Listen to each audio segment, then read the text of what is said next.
যে কথাগুলো বলছিলাম, এই দেশের সবচেয়ে খারাপ মানুষের নাম হলো শেখ মুজিবুর রহমান। বঙ্গবন্ধু নাই বা বললাম, কারণ বঙ্গবন্ধু বললে আবার আমার দলে আমার নাম্বার কাটা যায়। আমি বিএনপি করি, আমার দলে আমার নাম্বার কাটা যায়। কিন্তু সেই আপনি কারণে 96 পর্যন্ত আপনি আওয়ামী লীগের রাজনীতিতে তো দীর্ঘদিন ছিলেন।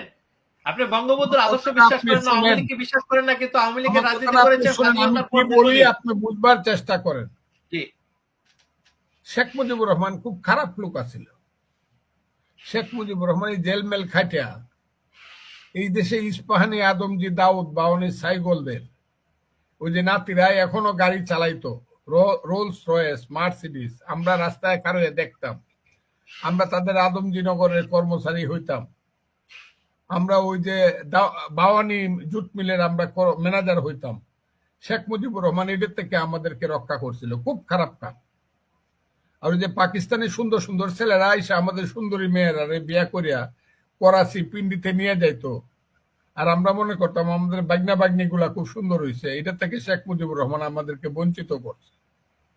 খুব খারাপ মানুষ শেখ মুজিবুর রহমান। শেখ মুজিবুর রহমান খুব খারাপ মানুষ। সেই শেখ মুজিবুর রহমান এই কথাগুলো বললেন না, কিন্তু খুব খারাপ মানুষ। ফাঁসির মঞ্চে গিয়েও বলছে 1969 সালে আগরতলা ষড়যন্ত্র মামলায় ফাঁসির মঞ্চে গিয়েও বলছে, আপনি জানেন কিনা জানি না, কে জানে তাও জানি না, আমি বাংলাদেশে কেউ জানে কিনা 1967 সনে নভেম্বর মাসে শেখ মুজিবুর রহমানকে সেন্ট্রাল জেল থেকে, ঢাকা সেন্ট্রাল জেল থেকে ক্যান্টনমেন্ট নিয়ে যাওয়া হয়।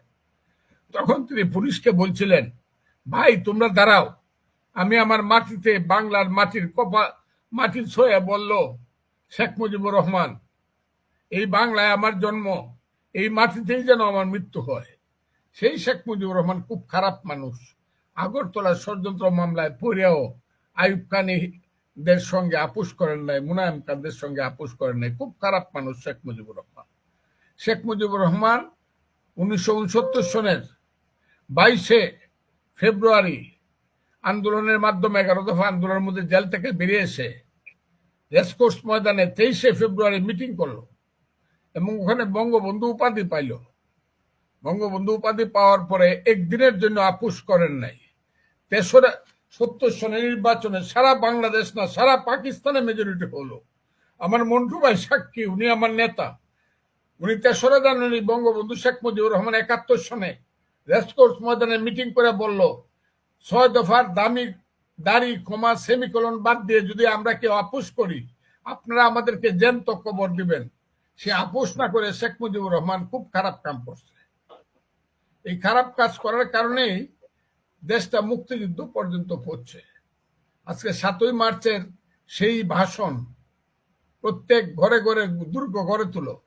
আমি যদি হুকুম দেবার নাও পারি, কথাটা খুব বুঝার চেষ্টা করবেন। মুস্তাফিজ ভাই কথাটা খুব বুঝার চেষ্টা করবেন। আমি যদি হুকুম দেবার নাও পারি, তোমরা সব বন্ধ করে দেবে। আমরা ভাতে মারবো, আমরা পানিতে মারবো। মুক্তিযুদ্ধের গেরিলা যুদ্ধের কথা এর চেয়ে বড় কথা কি হইতে পারে? প্রত্যেক ঘরে ঘরে দুর্গ গড়ে তুলো। তোমাদের যা কিছু আছে তাই নিয়ে শত্রু মোকাবেলা করতে হবে। মনে রাখবা, রক্ত যখন দিয়েছি রক্ত আরো দেবো। আমি কথাগুলো যদি ভুল বলি, আপনি ক্যাসেটটা বাজায় দেখবেন। এই ক্যাসেটটা এখন নিষিদ্ধ ক্যাসেট।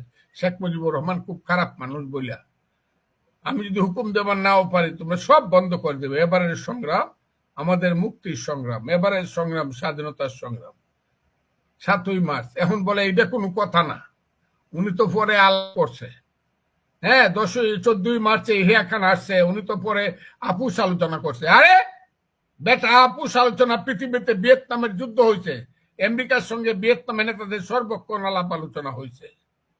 ইরানের সঙ্গে যুদ্ধ হয়েছে, শাহানশাহর সঙ্গে। ইরানের নেতারা প্যারিসে বসে আয়াতুল্লাহ খুমেনির সাথে সারাক্ষণ আলাপ করছে। এর জন্য কি বলা যাবে যে আলাপ করছে বলে স্বাধীনতা চায় নাই, মুক্তি চায় নাই? আলাপ তো হবেই। আলাপ এই যে এখন যে গাজা উপত্যকায় যুদ্ধ হইতেছে, ইসরায়েল ভার্সেস গাজা উপত্যকা এবং লেবানন, এখানে আলাপ আলোচনা সারা পৃথিবীতে হইতেছে না? এই কারণে বলা যাবে যে গাজা উপত্যকার লোকজন তো আপোষ করতে, তারা তো আপোষ করতে চায়। নো, এইসব শেখ মুজিবুর রহমানের মতো একটা খারাপ লোকরা আরো খারাপ করতে চায়। আমি আজকে বলতে চাই না কথাগুলো। ধন্যবাদ। আমার এখানে প্রশ্ন, এটা আপনি কালকে টেলিভিশনে দিবেন না আমি জানি। আমি না শুধু না, এটা প্রচার হবে, এটা প্রচার হবে, এটা এটা এটা একেবারে আমি ডিলে হবে না। আপনাকে এটা কথাগুলো এই বলি, এই এই- এই লাইভ ডিলেট হবে আমি না, এই আপনাকে লাইভ কন্টিনিউ কথাগুলো থাকবে। বলি। হ্যাঁ, বঙ্গবন্ধু শেখ মুজিবুর রহমান 25শে মার্চ পর্যন্ত ইতিহাসের ক্যাপ্টেন সে। 1966 সন থেকে 1971 সন পর্যন্ত ইতিহাসের মুক্তিযুদ্ধের ক্যাপ্টেনের নাম হলো শেখ মুজিবুর রহমান। তাজউদ্দিন, মনসুর আলী, কামরুজ্জামান, সৈয়দ নজরুলকে ছোট করতে চাই না।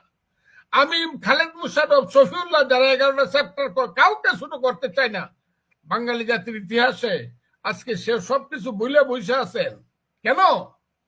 বসে আছে, হ্যাঁ বাঙালি আমরা কিছুই করতে পারি নাই, কিন্তু এখন তো বাংলাদেশের মানুষ আমরা বুক ফুলায় বলতে পারি আমরা বাংলাদেশের মানুষ, আমরা একটা স্বাধীন জাতি।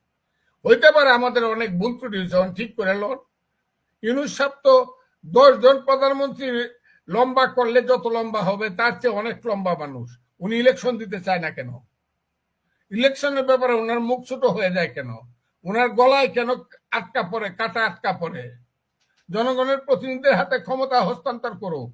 আর উনি যদি মনে করে যে এই যে ফুলা পান্ডে উনি মন্ত্রিসভা করছে, এরা খুব জনপ্রিয়, ইলেকশন গিয়ে দেহক মেম্বারের ভোট পায় কিনা, ডু অল দা সংস্কার। আরে বাপরে, সংস্কার করবো আলী রিয়াজ, ডক্টর আলী রিয়াজ 40 বছর পর্যন্ত যে দেশে নাই, তার সংস্কার আমার মানতে হবে। উনি নতুন করে আমাকে সংবিধান লিখে দেবে, মানতে হবে। ফজলুর রহমানের বুকে গুলি না খাওয়া পর্যন্ত কারো সংস্কার মানবো না। সংস্কার করবে এই দেশের জনগণের প্রতিনিধিরা। একটা লোক আছে, তার পিএ না পিএস বলে, পিআরও বলে, সে বড় বড় কথা নাকি শফিক আলম। আরে চাকরের আবার কথা কি? চাকর চুপ করে থাকবো? যদি রাজনীতি করতে চান তাহলে চাকর আইসা চাকরিটা বাদ দিয়ে আইসা পলিটিক্স করে।